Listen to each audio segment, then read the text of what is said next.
Morning, everyone. Thank you for being here. I know it's a little chilly. Some good familiar faces. Khalid, thank you for flying all the way from Dhahran to join us today. Thank you. Good to be here.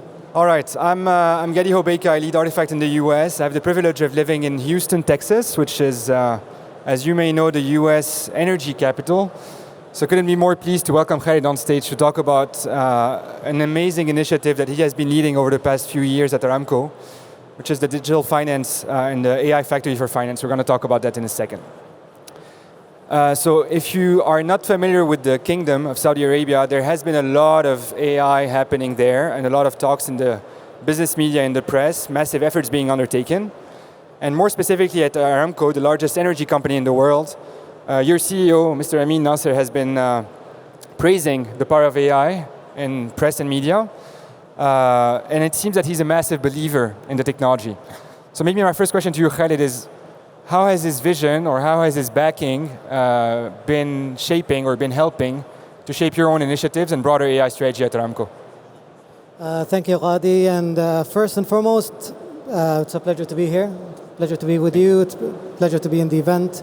And I would like to congratulate the organizers for a very successful event in advance. Listen, we live in a very unique moment in Saudi Arabia. And that moment, in my opinion, brought a lot of acceleration in AI. The investments are huge, and the same applies to Saudi Aramco as well. The EVP of Technology and Innovation spoke this morning about the heavy investments that we're doing in Aramco, and this is in line with the vision of Saudi Arabia. And I think it falls into three major forces, in my opinion. And these forces are first, the technological maturity of AI has advanced significantly. It's not experimental anymore. Very simple. I think it's stable, it's scalable, and it's ready for the enterprise. So 2 years ago, we were experimenting with use cases. This is not the reality anymore. The second one, I think, if I want to focus on, is data foundation. And I think this is a subject close to you, Gadi. Data foundation is very important. We invested a lot in the past couple of years where data is more clean, it's rich, and connected on top of our ecosystem. Luckily, we have good ecosystem, an ERP that is well connected on a robust infrastructure. If you look at a few years back, we probably struggled to get proper insights, but with the effort that we've done on data in the past couple of years, made it insight ready. So that's the second part. And the third, I think expectations has changed, right? So for us, we've done an exercise a couple of years ago as well, where we've done a process sweep across all organizations in finance. And little that you start looking at processes differently because of the learnings that you got from AI. So you start identifying AI use cases in a way that you never imagined. So putting all of this together with what Aramco is doing as well from, if we look at Aramco Digital, our commercialization arm, look at our own LLM. Mr. Khwaiter spoke about this morning that it's built on 90 years worth of knowledge. We're building everything on top of that. And of course, what the Kingdom is doing with Humane, our national powerhouse when it comes to AI. I think all of that combined, it tells you a lot, and it speaks volume about what's coming next as well in the future. We'll talk about that in a second. So let's maybe zoom in on the finance function now, because you're leading a significant transformation there and trying to embed AI in most of your processes, most of your tools. It's a large function. We'll talk about change management afterwards, but can you tell us a little bit more about that AI factory? What was maybe the initial hypothesis behind it, and what are some of the iconic use cases or achievements and maybe results that you can share with the audience? Well, I take a couple of hours talking about the factory because I'm passionate about it. I started the whole thing a few years back. Incidentally, we started during COVID. And I think COVID did push the envelope when it comes to technology advancement. Especially in finance, we were focused on historical information, looking at the past, record keeping. I think we faced a moment in time during COVID where we need to predict the future. And hence the idea. We've assembled a team, and just to make it short, a multidisciplinary team. You're talking about mathematicians, data scientists, computer science, engineers, CPAs, CFAs coming together, establishing that factory with one objective is to change the way we operate in finance and bring predictions and future outlook looking. So this is where we started, like anyone else. We started with automation, intelligent automation, robotic process automation.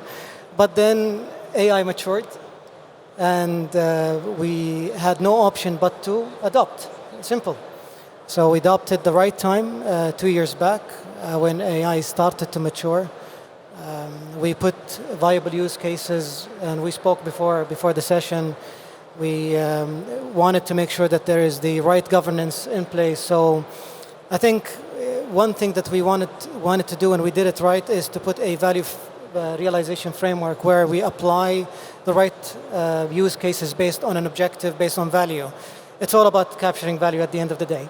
So we prioritized our use cases, and like anyone else, we've done pinpoint solutions, which is okay in the beginning. But eventually, things has to converge. And we converged all of that under one umbrella, and we called it GAIN. And GAIN is nothing but a master agentic AI platform for finance. And basically, we see it as the finance specialist, not a digital assistant. It's beyond this. And I invite everyone to see it at the booth. We have it there, so I invite everyone to visit and see it. Yeah, the Aramco booth is just behind us. It's awesome from a design standpoint and good content in there, so check it for sure.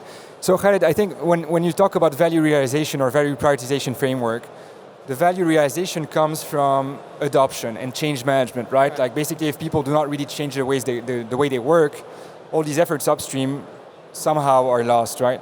How do you foster this? I guess trustable data that you mentioned earlier is one key factor. But how are you pushing your large teams, because finance is a very large function at Aramco, how are you pushing your large teams to adopt and embrace the change? You're 100% correct. I think, I would not exaggerate, but I think 90% of making this work is on adoption and culture. It's very simple. It's about the people, not the technology. So let's start with trust.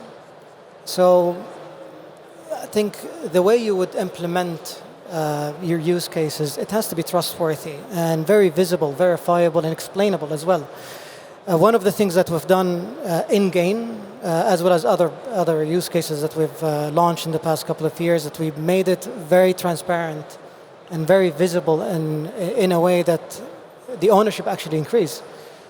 If you look at GAIN, if you ask GAIN any question, if it's on productivity, for example, and if it's about an engineering standard, I'm just giving you an example. But if it's focused on finance, if it's specific accounting instruction, it would give you the source. So reliability is very key, and it builds that transparency. And then it builds what? Adoption.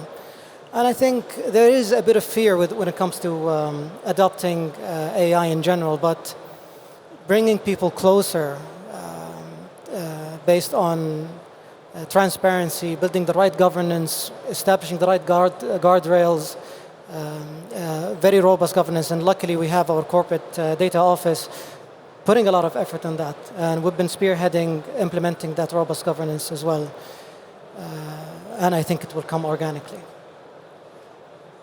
You have one more minute, and I have one more question for you, because we heard your EVP this morning claiming that AI is going to be at the very center of what Aramco does. You've embedded this in your operations, you've embedded this in finance. What's on the docket for 2026 and beyond? Like, where do you want to take this? How far you want to take this AI transformation? I think AI will be an invisible infrastructure. I think it will be embedded in all of finance. If I talk about finance specific, it will be embedded in all processes. And I see it happening, it's reality. So things running in the background very quietly, and then we talk about the humans. When I say humans, because AI could be a professional, right? So we talk about us humans. We'll focus on something more strategic. And we're building towards all of this. I think it's the next 2 years, if I say it very confidently, I think it will define the finance profession, AI, very simply. That's a big promise. Khaled, well done. Thank you very much for being with us on stage. And thank you for your time. Thank you. Bye-bye.